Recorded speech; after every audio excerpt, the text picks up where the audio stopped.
What's up, Bobber Nation? It's Jim Bobbington. And we need to talk. Specifically, I'm talking at Indian/Polaris. What are you doing, dude? Come on. Idiot.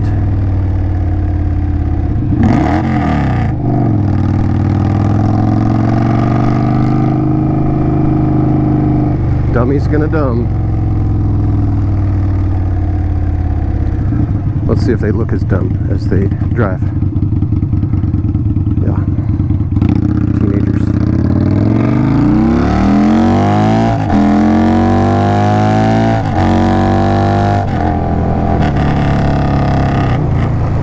Okay, where were we?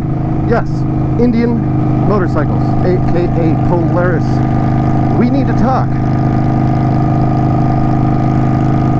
There's two really big issues that you need to address with the Indian Scout Bobber, Indian Scout. Probably the Rogue, I'm sure, has the same issues. So please stay tuned. I'll be right back.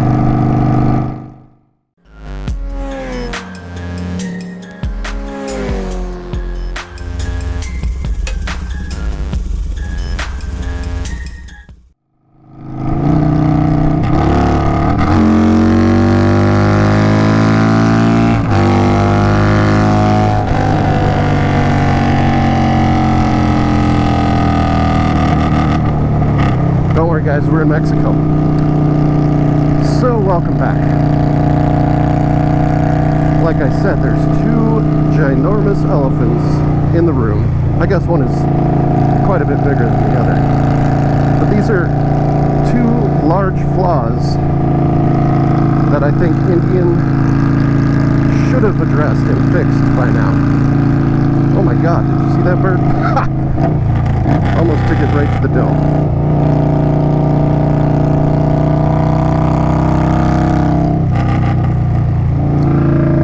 Number one,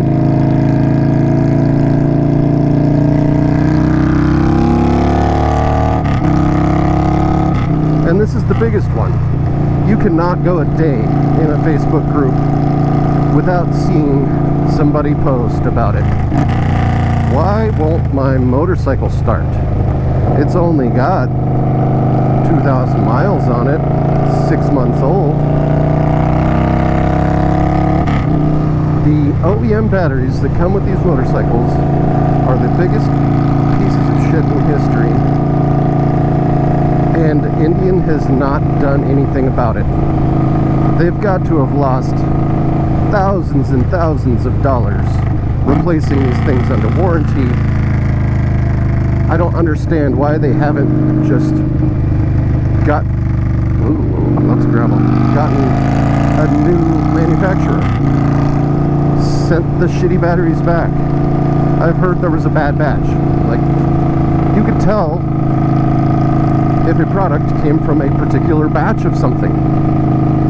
They do recalls all the time on cereal boxes. Like, you could tell from your receipt if something you bought was recalled. I don't understand why they don't do something about this. Now, as you all probably know, I recently replaced my battery, and I got pretty decent life out of it compared to a lot of these folks. 8,600 miles, close to 2 years. In reality, that's not good at all in the first place, but there's a lot of people having worse experience with the batteries than me. I attribute this to the fact that I never trickle charge it, and the average user probably trickle charges their motorcycle. The average bobber, Indian Scout user, probably trickle charges their motorcycle every single time they park it. And from my understanding, that's also not a good practice. The Renegade battery that I bought, the Wicked Stock, specifically says do not trickle charge your battery 24/7. At At the most, leave it plugged in 48 hours, and only charge it once every 30 days, if you didn't write it during that 30-day period. But Polaris needs to step up to the plate and do something about it. It is not okay to continue manufacturing these motorcycles for years on end and still pushing out this shitty battery that fails way too early and leaves zero warning signs. You're good one day and then your bike just will not start the next. Huge problem. And I think at this point it's less about the batteries than it is the fact that it appears that Indian does not care. They have to know this is an issue by now with the hundreds of batteries that they've replaced. There's no way they don't know this is a problem. Yet, they refuse to do a recall or do anything about it. And new bikes to this day are still coming out with shitty batteries that fail very quickly. Okay, off my soapbox about the batteries. Number 2. Now this is a more obscure issue, and it affects less people, but it is a product flaw, in my opinion, and quite a few people have had this problem. The speedometer housing will crack, and you'll get most moisture inside. I've seen a lot of people with this problem, and eventually the moisture gets so bad that the LCD dies and it no longer functions. You can't see anything. I don't know if the speedometer itself still works, but it becomes useless at that point. And the only way to do anything about it is replace the whole speedometer. Now that in itself, not that huge an issue. It's not hard to replace. It's not nearly as common as the battery problem. But here's the kicker. When you replace your speedometer, you lose your odometer. For whatever reason, they decided to store your odometer information inside the chips in the speedometer. And nobody I have ever seen has been able to retain the mileage on their odometer.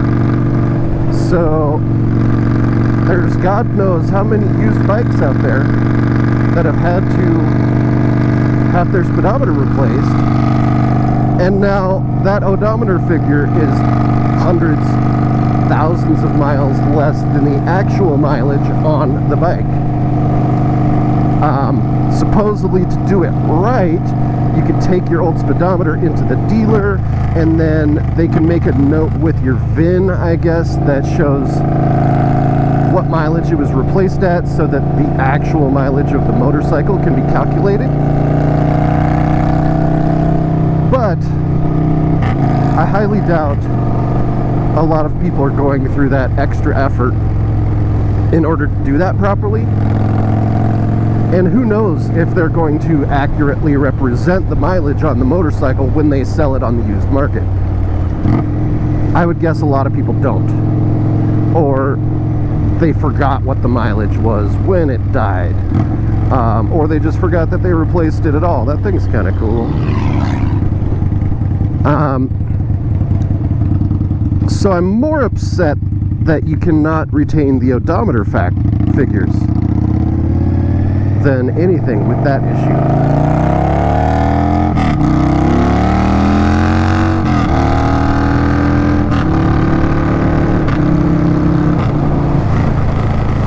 So that's another product flaw and design flaw combination that is an issue, in my opinion, that Indian needs to step up to the plate and do something about. So, Indian Motorcycles, if you're listening, please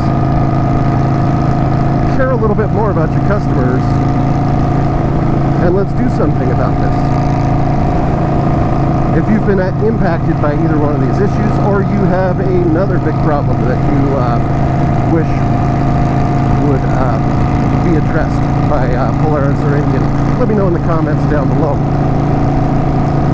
But this is Jim Bobbington reminding you, as always, do not be a skid mark. We'll see you next time.